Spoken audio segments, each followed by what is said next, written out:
নমস্কার, আমি ডক্টর বোধিসত্ত্ব খান চলে এসেছি সহজ শেয়ার বাজারের আরেকটি নতুন এপিসোড নিয়ে। প্রিয় বন্ধুরা, আশা করি সবাই ভালো আছেন এবং সুস্থ আছেন। আজকে জানুয়ারি মাসের 3 তারিখ শনিবার, বাজার বন্ধ। কিন্তু বিগত কয়েক বছর ধরে দুটি সেক্টর সাংঘাতিকভাবে আন্ডার পারফর্ম করে যাচ্ছে। আজকে সেই দুটি সেক্টর নিয়ে আলোচনা করব এবং বোঝার চেষ্টা করব যে সমস্যাটা কোথায় এবং 2026-এ এরা আদেও ফিরে আসতে পারবে কিনা সেটা নিয়েও একটা আলোচনা থাকবে। ঠিকই ধরেছেন, এই দুটি সেক্টরে একটি হচ্ছে ইনফরমেশন টেকনোলজি এবং 2 নম্বর হচ্ছে ফাস্ট মুভিং কনজিউমার গুডস।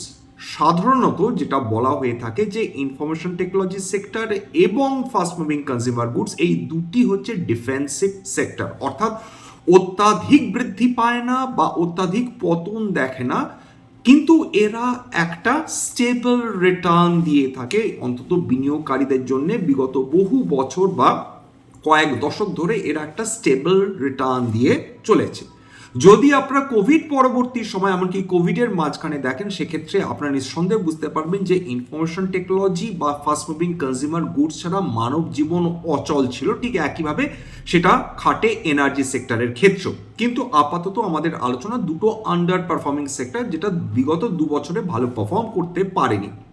প্রথমে আলোচনায় চলে আসি হচ্ছে ইনফরমেশন টেকনোলজি সেক্টর। আপনারা নিঃসন্দেহে জানেন যে ইনফরমেশন টেকনোলজি সেক্টরের এই যে আন্ডার পারফরমেন্স, সেটা মূলত ঘটেছে, সেটা কিন্তু আমেরিকাতে ডোনাল্ড ট্রাম্পের যে প্রশাসন রয়েছে তাদের সিদ্ধান্তের কারণে, বা তাদের যেটা বলা যেতে পারে যে ভারতীয়দের বিরুদ্ধে এক ধরনের নেগেটিভ মনোভাব, বা ভারতীয় আইটি কোম্পানিগুলোর বিরুদ্ধে তাদের একটা নেগেটিভ মনোভাবের কারণে।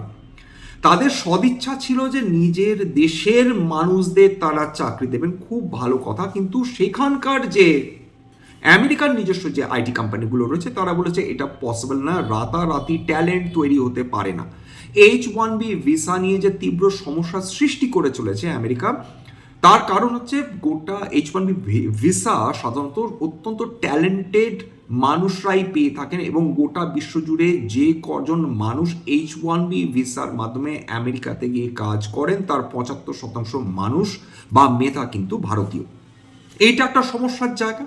2 নম্বর হচ্ছে আইটি কোম্পানিজগুলো ভারতবর্ষ থেকে এই ধরনের মেধা নিয়ে গিয়ে তারা আমেরিকাতে কাজ করাতে, এবং তার ফলে অনেক কম খরচে তারা ভারতীয়দের দিয়ে কাজটা করিয়ে নিতে পারতেন। কিন্তু আমেরিকাতে যদি আমেরিকানদের কাজে লাগাতে হয় এই ধরনের স্পেশালাইজ জবে, সেক্ষেত্রে তাদের অতিরিক্ত টাকা গুণেগার দিতে হবে।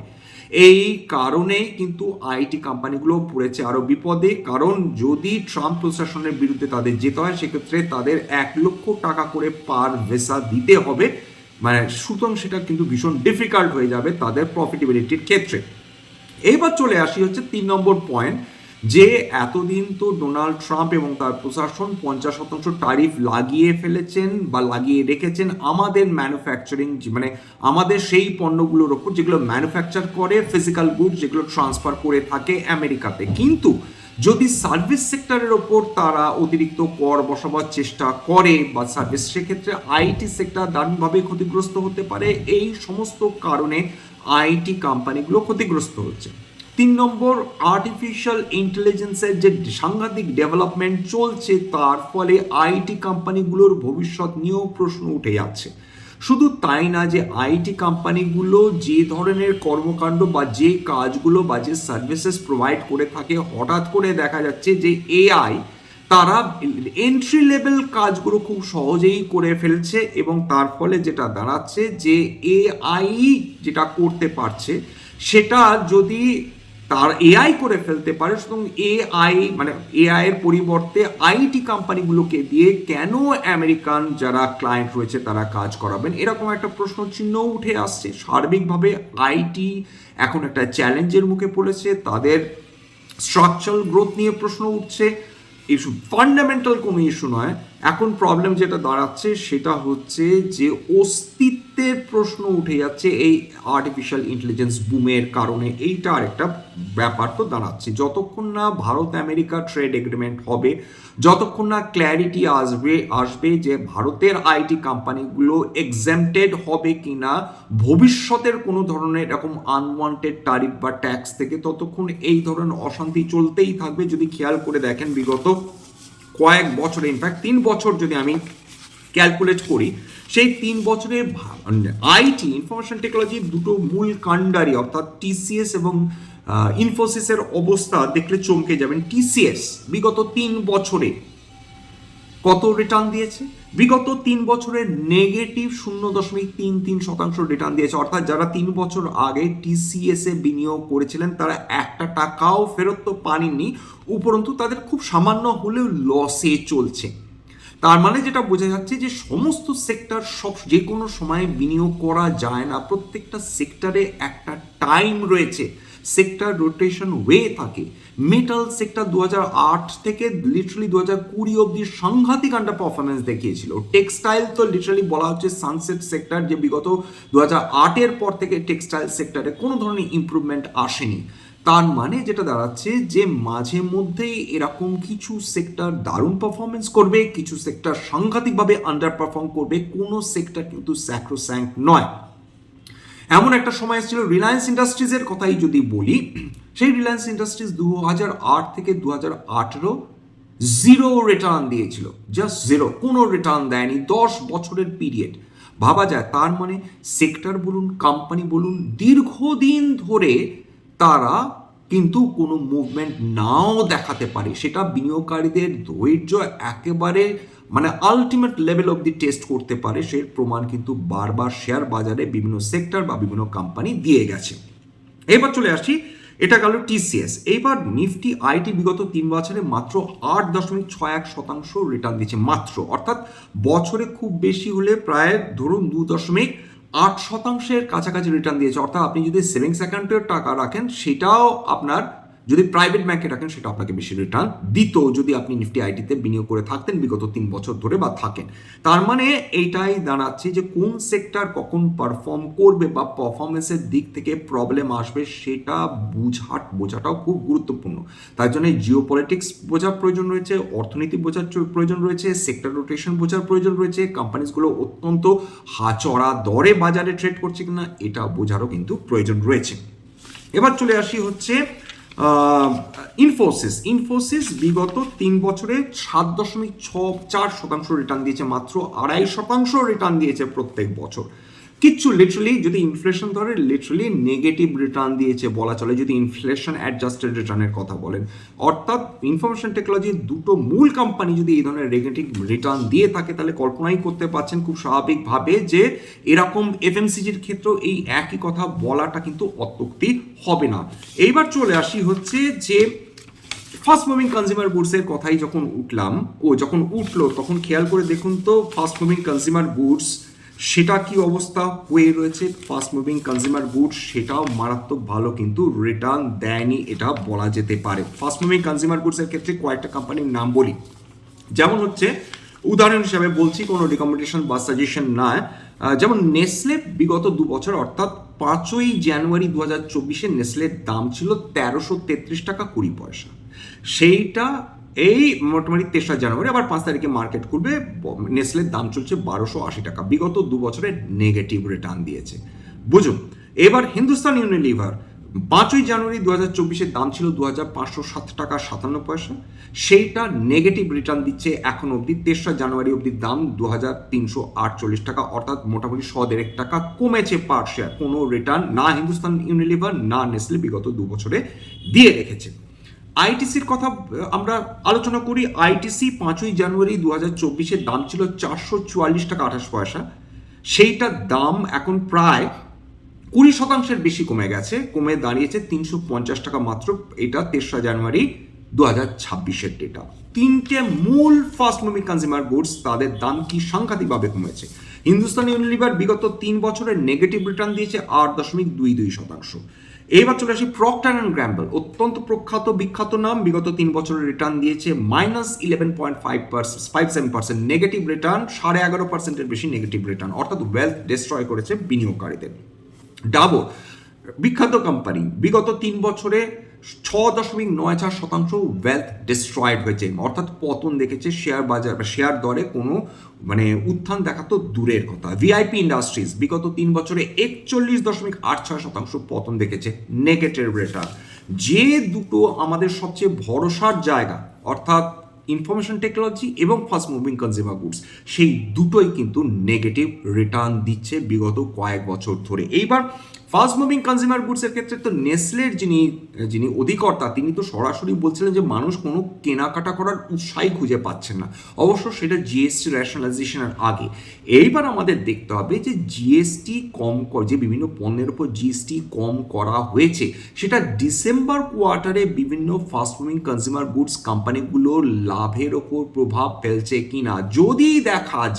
যদি দেখা যায় বিভিন্ন ফাস্ট মুভিং কনজিউমার গুডসের ক্ষেত্রে তার রেভিনিউ বেড়েছে, তার প্রফিট বৃদ্ধি হয়েছে, কোয়ার্টার অন কোয়ার্টার বলুন বা ইয়ার অন ইয়ার বলুন, তাহলে বোঝা যাবে যে জিএসটি কমানো আখেরে কাজ করছে, কনজিউমাররা কনজামশন করতে উদ্যোগী হয়েছেন। নতুবা যদি দেখা যায় কোনো কারণে যদি দেখা যায় যে ডিসেম্বর কোয়ার্টারে ফাস্ট মুভিং কনজিউমার গুডসরা হয় মোটেই ভালো রেজাল্ট করলো না বা ফ্ল্যাট রেজাল্ট করলো, সেক্ষেত্রে মার্কেট যদি নেগেটিভলি রিয়্যাক্ট করে সেটাতে অবাক হওয়ার কোনো কারণ নেই।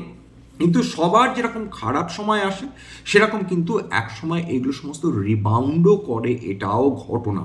অর্থনীতি যদি কন্টিনিউয়াসলি ভালো করতে থাকে, যদি রুরাল কনজামশন ক্রমাগত বৃদ্ধি করতে থাকে, যদি ইনফ্লেশন কন্ট্রোলে থাকে, যদি আন্তর্জাতিক বাজারে তেলের দাম আয়ত্তের মধ্যে থাকে, যদি মরশুম ভালো হয়, বর্ষা ভালো হয়, যদি খরা বা অতিবৃষ্টি না হয়, খুব স্বাভাবিকভাবে ফাস্ট মুভিং কনজিউমার গুডসগুলো বেটার পারফর্ম করতে কোনো বাধা থাকে না।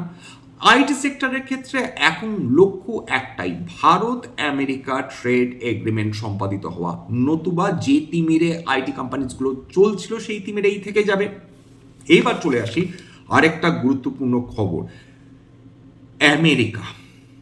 আমেরিকা যে আমেরিকা গোটা বিশ্বের দায়িত্ব নিজের মাথার উপর অযাচিতভাবে নিয়ে রেখেছে, সেটা ইরান বলুন, আফগানিস্তান বলুন, ভিয়েতনাম বলুন, বর্তমানে ভেনেজুয়েলা বলুন, সেই আমেরিকা ইরানকে হুমকি দিয়েছিল বিগতকাল। আজকের আমেরিকা ভেনেজুয়েলার কারাকাসে তারা নাকি বোমা বর্ষণ করেছে, অর্থাৎ বিমানের মাধ্যমে তারা ভেনেজুয়েলার কারাকাস শহরে তারা বিমান থেকে তারা বোমা বর্ষণ করেছে বলে ভেনেজুয়েলান অথরিটিরা তারা অভিযোগ করেছেন ইউনাইটেড নেশনসের, তারা দৃষ্টি আকর্ষণ করার চেষ্টা করেছেন। এক্ষেত্রে বলতে কোনো লজ্জা নেই যে ইউনাইটেড নেশনস চলে দুটো দেশের অঙ্গুলি হেলনে, একটি আমেরিকা, অন্যটি ইসরায়েল। সুতরাং ইউনাইটেড নেশনস সেই অর্থে আর কিছুই না, সেই অর্থে কি বা সমালোচনা করা যেতে পারে, সবারই হাত পা বাঁধা। ইনফ্যাক্ট আমেরিকা যেহেতু বিশ্বের সবচেয়ে শক্তিশালী দেশ, সবচেয়ে শক্তিশালী অর্থনীতি, সবাই আমেরিকা যা করছে সেটা মুখ বুজে সহ্য করে নিতে বাধ্য।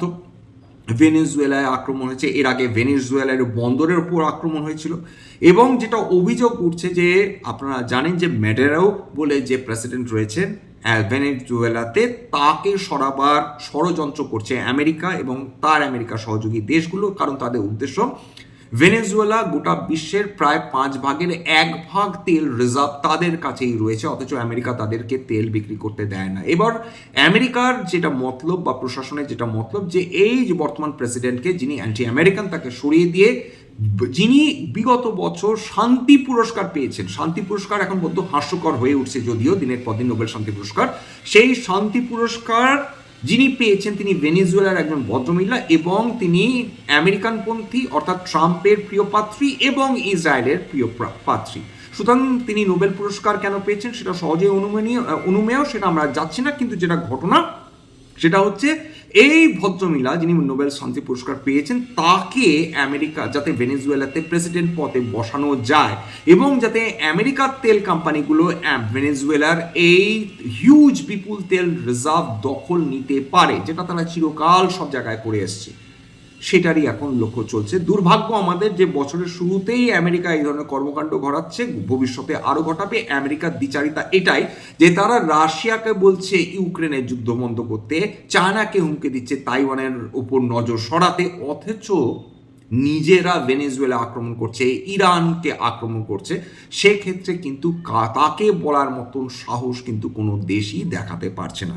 যাক, এর ফলে ভারতের শেয়ার বাজার কি ক্ষতিগ্রস্ত হতে পারে? এই মুহূর্তে তো সেটা হওয়া খুব একটা সম্ভব নয়, কিন্তু এই যদি টেনশন ক্রমাগত চলতে থাকে, যদি সত্যি সত্যি আমেরিকা সব দিক থেকে, এটা তো লিমিটেড অ্যাটাক বোঝাই যাচ্ছিল, যদি সব দিক থেকে এটা গ্রাউন্ড অ্যাটাক বলুন বা এরিয়াল অ্যাটাক বলুন, সেটা যদি আমেরিকা অল আউট অ্যাটাকে আমেরিকা যায়, সেক্ষেত্রে আন্তর্জাতিক বাজারে তেলের দাম যে বাড়বে না সে গ্যারান্টি তো কেউ দিচ্ছে না। 2 নম্বর হচ্ছে সেফ হেভেন অ্যাসেটগুলো, মানে গোল্ড সিলভারের দিকে মানুষ আরও বেশি ঝুঁকে পড়ার প্রবণতা রয়েছে, কারণ সেইগুলো ইউজুয়ালি মানুষ এইগুলোকে মানে হেজিং অ্যাসেট হিসাবে দেখতে পছন্দ করে।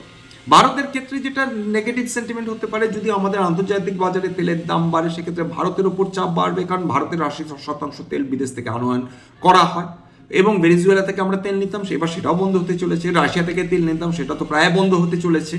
অর্থাৎ আমেরিকান দাদাগিরি যতদিন আমাদের সহ্য করতে হবে, ততদিন আমাদের এগুলো ফেস করে যেতে হবে। আপাতত উপায় নেই। আমরা তো পৃথিবীর এই মুহূর্তে সবচেয়ে শক্তিশালী দেশ নয়, আমেরিকা সবচেয়ে শক্তিশালী দেশ। দ্বিতীয় শক্তিশালী দেশ চীন, তারাও কিছু বলতে পারে না। রাশিয়া, তারাও কিছু বলতে পারে না। যাই হোক, এখানে শেষ করব। সবসময় আশায় মানুষ আশায় তো বেঁচে থাকে, শান্তি একদিন ফিরে আসবে, এই প্রত্যাশায় আমরা করতে পারি। এর বেশি আর তো কিছু বলার নেই।